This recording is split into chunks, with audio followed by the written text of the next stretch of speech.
Well, now I have 4 different kinds of paint strippers here.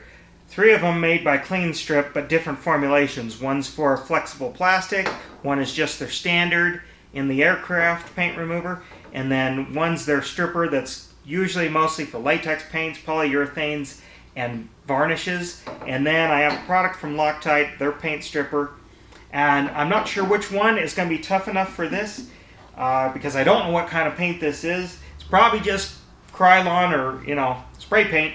But anyway, let's try them out and see which one works best.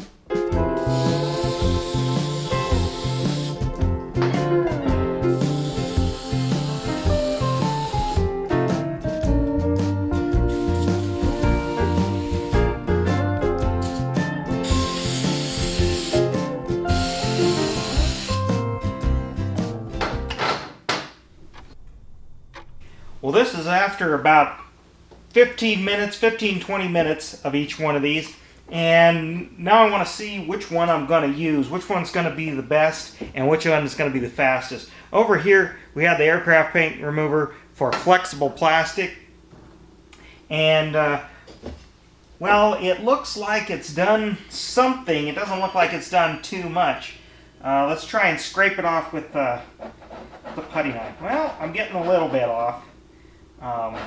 But there's still, at least after this amount, which it says works in as little as 15 minutes. Took a little bit off, but not very much. Next one's the aircraft paint remover, but it's just the standard that's not for flexible plastic.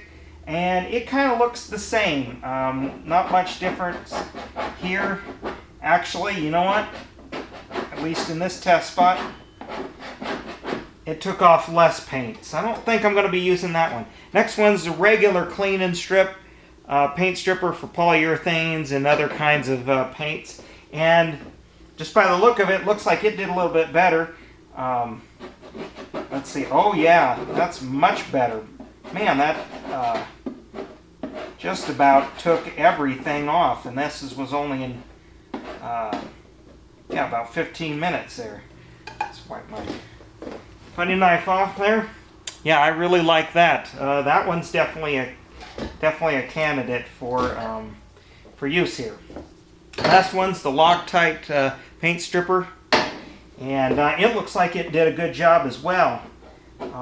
Maybe even a little bit better. Wow, yeah, that one really came off easy. Yeah, as far as wow, it's really, and it's soaked down there.